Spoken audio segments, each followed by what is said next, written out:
ओम परमात्मने नमः। भगवद गीता, जैसा कि नाम से ही पता चल रहा है कि भगवान के द्वारा गाया गया गीत। मित्रों, भगवद गीता यानी भगवान के द्वारा गाया गया गीत। अगर उस गीत से हम कुछ हिस्सा याद कर लें, आजकल हम फिल्मों के गाने सुनते हैं, याद कर लेते हैं, तो हमें बड़ी खुशी पहुंचती है। किसी सभा में हम गुनगुना भी दें तो और ज़्यादा आनंद आता है। लेकिन अगर भगवद गीता जो स्वयं भगवान ने गाई है, अगर उस गीत में से कुछ हिस्सा भी हम गा दें,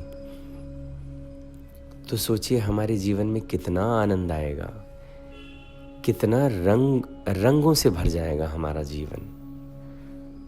तो मैं तो यही कहूँगा कि आपके परिवार के सदस्य गीता को सुने, गीता को गाएं, और बच्चों को तो सबसे पहले आप इसके लिए प्रेरित करें। चलिए, आज हम गीता के बारे में कुछ चर्चा करने जा रहे हैं और हम चाहेंगे कि एक सीरीज़ हम तैयार करें जिसमें गीता के सभी श्लोक पर उनका अर्थ और उसकी व्याख्या की जाए।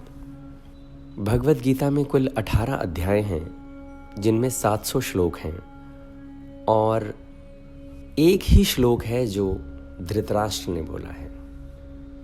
पहले अध्याय का पहला श्लोक, पहले अध्याय को हम अर्जुन विषाद योग के नाम से जानते हैं, यानी अर्जुन इन डिप्रेशन। मित्रों, जब महाभारत का युद्ध होना निश्चित हो गया था, तब महर्षि व्यास जी राजा धृतराष्ट्र के पास गए और उन्होंने बोला कि हे राजन, इस युद्ध को रोको, बहुत बड़ा अनर्थ हो जाएगा। लेकिन धृतराष्ट्र नहीं माने। उन्होंने अपने आप को असहाय जैसा सिद्ध कर दिया।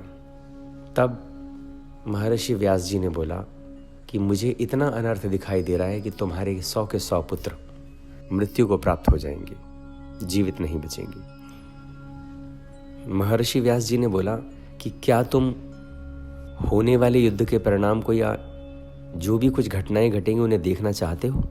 मैं तुम्हें दिव्य दृष्टि दे देता हूं। धृतराष्ट्र ने कहा कि हे मुनिवर, मैं तो जन्म से ही अंधा हूं, मैं अब देखकर क्या करूंगा? आप मेरी जगह ये दिव्य दृष्टि मेरे मंत्री संजय को दे दीजिए। संजय मुझे सारा वृतांत सुना देंगे। तब महर्षि व्यास जी ने संजय को दिव्य दृष्टि दी। उस दिव्य दृष्टि को देने से संजय एक एक बात को एक एक अक्षर के हिसाब से पूरा सुना सकते थे। यहाँ तक कि सैनिकों के मन में क्या विचार चल रहे हैं वो तक भी संजय पढ़ सकते थे। मित्रों, एक बहुत बड़ी बात और हमें जान लेनी चाहिए कि भगवद गीता में पहला श्लोक, उसका पहला शब्द है वो ध्री धातु से, संस्कृत के ध्री धातु से मिलकर बना है। 18वें अध्याय का सबसे आखिरवां श्लोक यानी 700वां श्लोक, उसका अंतिम शब्द मम है। तो अगर हम ध्री से ध्र निकालें और वहां से म, तो धर्म शब्द बनता है। यानी पूरी भगवद गीता धर्म पर आधारित है। बड़ा सुंदर इसका अर्थ निकल कर आता है। भगवद गीता धर्म से कहीं भी डवाडोल नहीं होती, इसलिए दुनिया की सबसे अनुपम कलाकृति मान के चलिए आप भगवद गीता को। भगवद गीता किसी जाति, मजहब, संप्रदाय से संबंधित नहीं है। सिर्फ ये धरा पर सभी मनुष्यों के लिए बनी हुई है। आप इसे ऐसा समझें कि हम अगर कोई इलेक्ट्रॉनिक डिवाइस खरीदने जाते हैं, या कोई फ़ोन या कोई टीवी, हम कुछ भी खरीदने जाएं मार्केट से, तो उसके साथ हमें एक मैनुअल मिलता है और हम उस मैनुअल की हेल्प से उसको बहुत अच्छी तरह से ऑपरेट कर सकते हैं। भगवद गीता वही मैनुअल है जो मनुष्य को प्रभु ने इस जीवन को किस तरह से जीना चाहिए वो दिया है, वो भगवद गीता है। मित्रों, एक बड़ी ही इम्पॉर्टेंट बात जो हमें सबको मालूम होनी चाहिए कि जब महाभारत का युद्ध शुरू हुआ तो संजय 10 दिन तक कुरुक्षेत्र में ही मौजूद थे, राजा धृतराष्ट्र के पास नहीं थे। 10 दिन तक वो युद्ध भूमि में ही थे और सब कुछ देख रहे थे। 11वें दिन महाराज धृतराष्ट्र के पास आ जाते हैं और वहां आकर इस दुखद घटना को सुनाते हैं।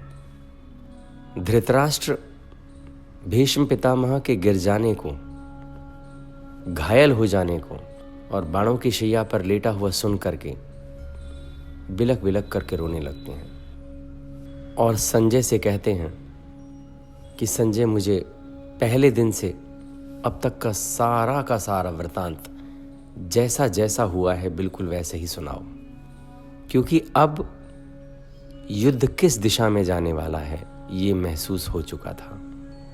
भीष्म पितामह जो इच्छा मृत्यु प्राप्त थे, यानी वो अपनी मर्जी से ही मर सकते थे, और उनका खत्म होना यानी उनका युद्ध से हट जाना अब ये बताता है कि युद्ध किस दिशा में जाएगा। तब धृतराष्ट्र बोले, यानी शुरुआत होती है गीता के पहले अध्याय की। धृतराष्ट्र उवाच धर्मक्षेत्रे कुरुक्षेत्रे समवेतायुयुत्सवः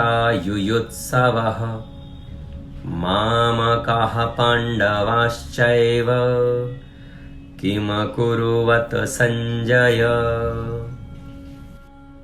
धृतराष्ट्र बोले, हे संजय, धर्म क्षेत्र कुरुक्षेत्र, इस धर्म भूमि कुरुक्षेत्र में युद्ध की इच्छा से एकत्रित हुए मेरे और पांडु के पुत्रों ने क्या किया, मुझे सुनाओ। मित्रों, यहां पर हमें बस इस श्लोक में इस बात पर ध्यान देना है। सबसे पहले मामकाह, मेरे, और वहां बोल दिया पांडु के पुत्रों ने क्या किया। लेकिन आप इससे पहले समझिए, धर्म क्षेत्रे कुरुक्षेत्रे, कुरुक्षेत्र यानी वह युद्ध की भूमि जो जगह का नाम है कुरुक्षेत्र। लेकिन धर्म क्षेत्र क्यों कहा? धर्म क्षेत्र इसलिए कहा मित्रों, क्योंकि ये जो कुरुक्षेत्र भूमि थी, ये जगह कौरवों और पांडवों, यानी एक पूरे एक फैमिली थी, पूरा परिवार था, उनके पूर्वजों की धर्म भूमि थी। यहां पर उन्होंने हजारों यज्ञ करे, पृथ्वी पर जनमानस के कल्याण के लिए, प्राणियों के कल्याण के लिए बहुत यज्ञ करे, धर्म से पूरित कार्य करे, और आज वहां युद्ध स्थल बना हुआ है। तो धर्म क्षेत्रे कुरुक्षेत्रे समवेता युयुत्सवः, युद्ध की इच्छा से सब एकत्रित हुए। मामकाः, इस शब्द को ध्यान से समझना है।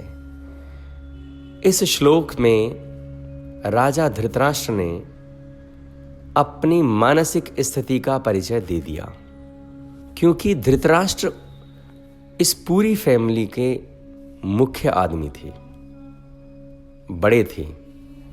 वो पांडवों के बड़े पिता भी थे, क्योंकि पांडु जो पांडवों के पिता थे वो तो जीवित नहीं रहे, तो उनके रक्षक के रूप में धृतराष्ट्र थे। धृतराष्ट्र ने ये नहीं कहा कि मेरी फैमिली के लोग क्या कर रहे हैं।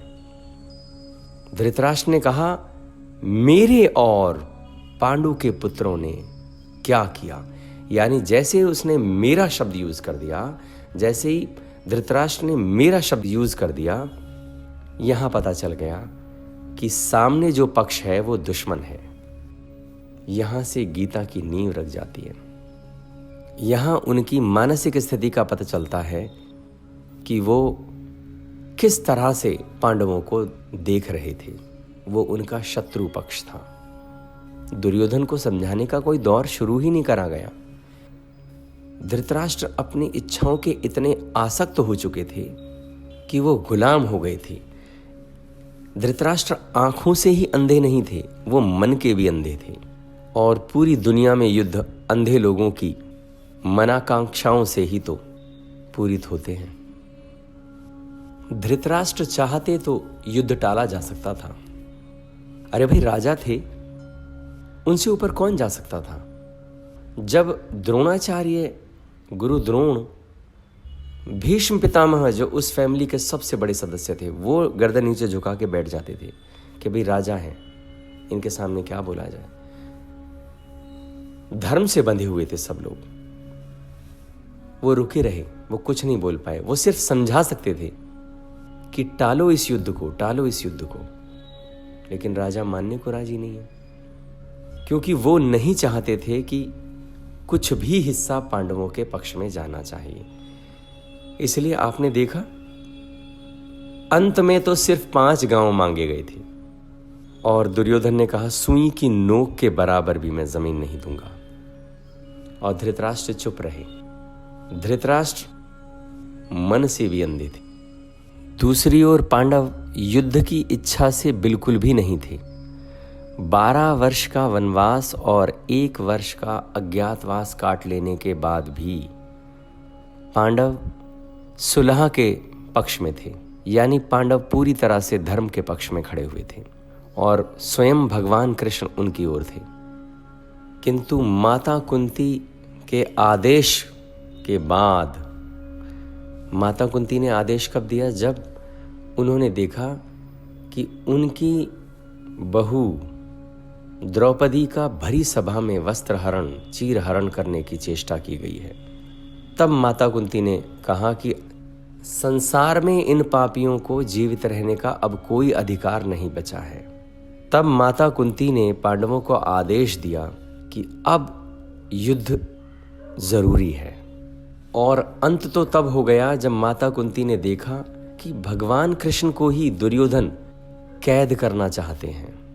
जब दुर्योधन ने कहा अपने सैनिकों से कि इसे बंदी बना लो, तब माता कुंती ने देखा कि जब ये प्रभु को ही बंदी बनाने को तैयार है, यानी इसकी आंखों पे इतना पर्दा डल गया है कि ये वास्तव में अंधे का पुत्र ही है और ये इस दुनिया का विनाश ही करेगा, तो यानी अब युद्ध के अलावा और कोई चारा नहीं बचा है। तो यहाँ पहले श्लोक में हमें धृतराष्ट्र की पूरी मानसिक स्थिति का पता चल जाता है।